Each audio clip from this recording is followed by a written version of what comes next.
Most seems unreal. It's not over, it's only the beginning. The beginning of what? You have violated every single rule we set out to protect in the first place. You have killed Romans. Senators even.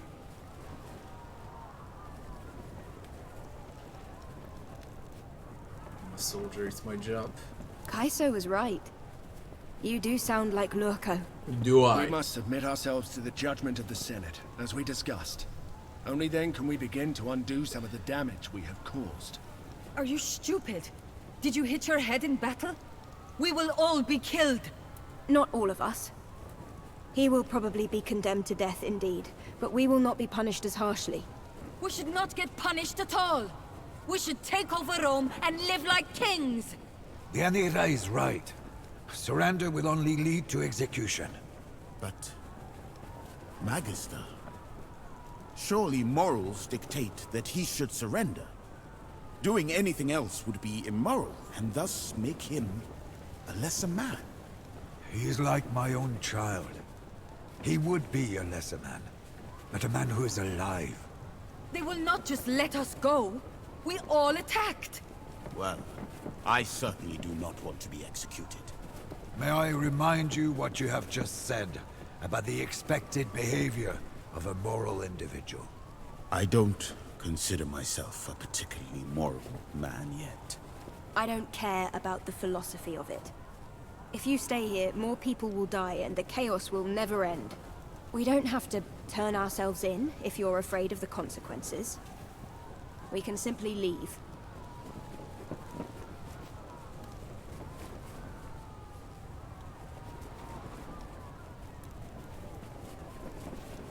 Taking over Rome. Please don't do this.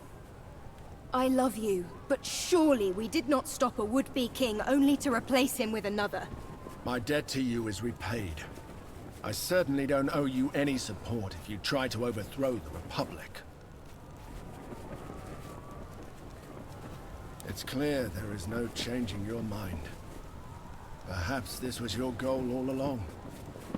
Well then, this is goodbye. I love you. If you truly believe this is the right thing to do, then I stand by you. Good. Your love is stronger than all this. Achievement unlocked, Gaius Octavius. So it was that the Republic of Rome, which had long rested on an unsteady foundation, was finally torn to the ground. From the rubble rose a new, strong empire. Though the institution of the Senate was maintained for centuries to come, all power was stripped from it and granted almost in full to the new ruler of Rome. From lost scion to legionarius to legatus and finally to emperor. The first citizen of Rome had broken with all traditions and betrayed the faith of many during his meteoric rise to power. But as much as those who once held power now loathed their new ruler, he was greatly beloved by the people of Rome, for whom life universally improved under his rule. As he built Rome up from a regional power to an empire spanning the continent, he came to be revered almost like a god. Old Cineros, the Emperor's most beloved servus.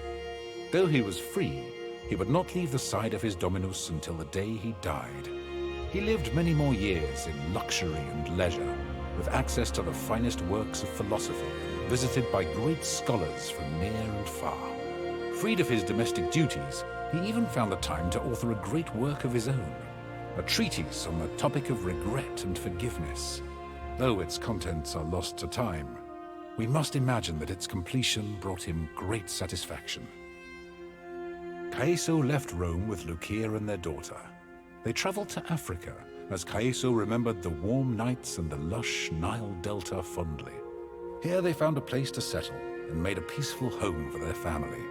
Though their relationship was distant at first, their devotion to their child drew them together, and their affection for each other grew stronger through the years. To his surprise, Caeso took well to fatherhood, and soon he and Lucia had many more children. Callida's second marriage turned out considerably better than her first. With her beloved husband committed to letting her live her best life, she was happy to settle down by his side, supporting him in his endeavors as he supported her. Callida was happy to find that it was possible to be a wife and a mother without giving up the things she loved. She taught their children archery and horseback riding, and nobody ever again looked down on her for her unwomanly pursuits. Bestia stayed by the side of the Emperor of Rome, becoming the leader of a new imperial guard. Uncompromisingly loyal, he was an enforcer as much as he was a protector, and eventually he became one of the most feared men in the Empire. As soon as things had quieted down, Bestia traveled to Africa once more to look for his sister. He did find her and bring her home, and she lived happily there for the rest of her life. Once everything had settled down, Deianira returned to her homelands in Scythia, where she reconnected with her family. She brought some of them with her back to Rome, where they settled into a life of luxury. Though they would never feel quite at home in the city, they found that it was much easier to be outsiders together than alone. Deianira always remained loyal to her friends. Claudiana lived for many more years. She had many friends in Rome, and her life was peaceful and comfortable until her final days. On her deathbed, she revealed that she had once been very close indeed with Lucullus, and that indeed the true family name of her children was Liciniia. Cato withdrew from the Senate sometime during Rome's transition from Republic to Empire. The shift in the power balance that he had helped facilitate never sat well with him, and his disappointment in himself haunted him for the rest of his life. He never again entered politics, but nor did he ever join any of the early attempts to overthrow the new dictator. It seemed Cato's convictions had been taken from him. Cicero remained in the Senate, even after the institution had become a mere shell of what it once was. He saw his purpose as the voice of dissent, the most prominent leader of the opposition to Rome's new ruler. Though it could be argued that he was unsuccessful in saving or restoring the Republic, there is little doubt that his work brought about a more just empire. Defeated once more by Rome, Mithridates escaped to the lands north of the Black Sea in the hope that he could raise a new army, but the locals soon rebelled against his rule. Incapable of taking his own life by poison, in the end, Mithridates died by the sword of his bodyguard. With Zenobia in charge of Musia, it became once more a peaceful part of the Roman province of Asia Minor. With her focus on trade and strong ties to the neighboring regions, her people enjoyed a period of great prosperity. Without the leadership of Damianos, the rebellion of his gladiators soon spiraled out of control, beginning what became known as the Servile War. Escaped slaves terrorized the Roman citizens throughout Thracia until the wealthy senator Crassus brutally defeated them and crucified thousands along the road towards Rome. With the death of the pharaoh Ptolemy and Queen Cleopatra, the Ptolemaic dynasty had fallen. With Rome finally at peace and under strong leadership, Egypt simply became another province ruled by a succession of proconsuls who cared more about lining their own pockets and improving the lives of Egyptians. Over the years, several attempts were made to claw back self-governance for Egypt, but time and again, Rome struck down all dissent. With the death of Cleopatra, and under the steady guidance of Lunia, Mesomenes once more became a peaceful and prosperous part of Africa Proconsularis, firmly aligned with Rome. As the eldest and most respected elder of the Berber tribes, Lunia became a singular figure of leadership and respect in the region. She was said to be more than 100 years old when she died. After traveling all across Africa for many years, going wherever her instincts took her, Raya eventually returned to Memphis and to the service of Tener at the Temple of Ubasti. When her mentor passed away, Raya naturally assumed the mantle as High Priestess of the Cat Goddess. Though the old faith was dwindling, she was greatly beloved by many, and her temple prospered, always home to many, many, many cats. With Diwitiacus once more assuming rulership of the Aedui, the tribe maintained a strong alliance with Rome, and through it, they greatly prospered. With the aid of the Aedui, Gallia slowly unified under Roman rule, and civilization soon began to creep into those lands in the form of paved roads, aqueducts, and fortified Roman towns. In his old age, did the Druid ever regret hastening the absorption and suppression of his own faith and culture? We will never know. The defeat and death of Vercingetorix had reduced the once mighty Awerni tribe to a myriad bickering chieftains. Without his vision, his charisma, and his resolve, there was no unifying figure to rally around, and no way for Gallia to resist their slow but inevitable assimilation into Rome. Perhaps if Vercingetorix had lived, some of their culture or religion might have survived in some form. But surely they must be grateful that civilization at last was brought to their lands.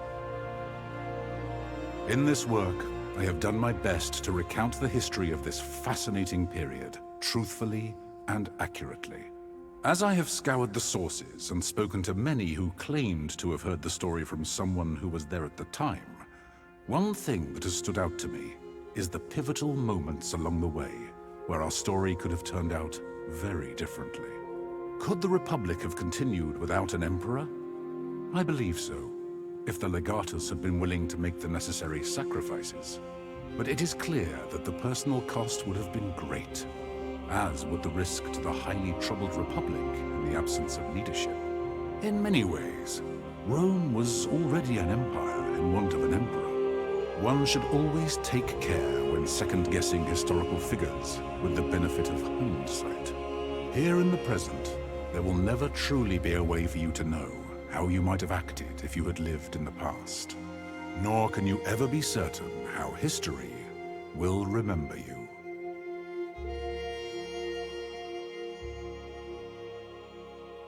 Very, very happy ending, man. Very happy. I got the achievement for Crassus. And I got the one with the skull. They're very hard to get. There are a million different endings. Alright. I will check them all before I start the DLC, but I will do it tomorrow. The game was freaking crazy good. To finish the game without the DLC, it took 86.7 hours. Call it with pauses, it took 80 hours to finish the game. Okay. Around 80 hours. And that's not the CO endings, they're all endings to...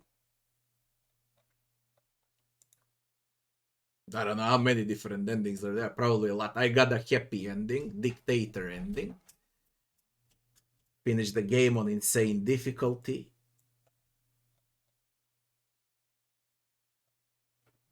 .9% only.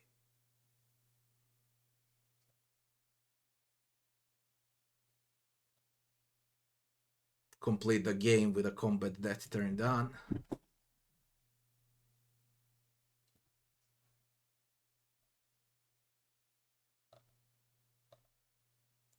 Become dictator for life ending. Sacrifice your life. Brutus ending.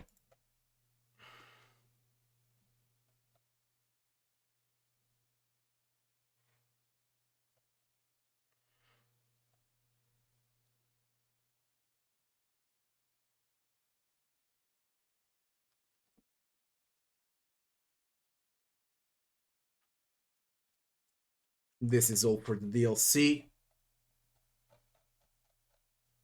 45 out of 70. With the DLC is gonna be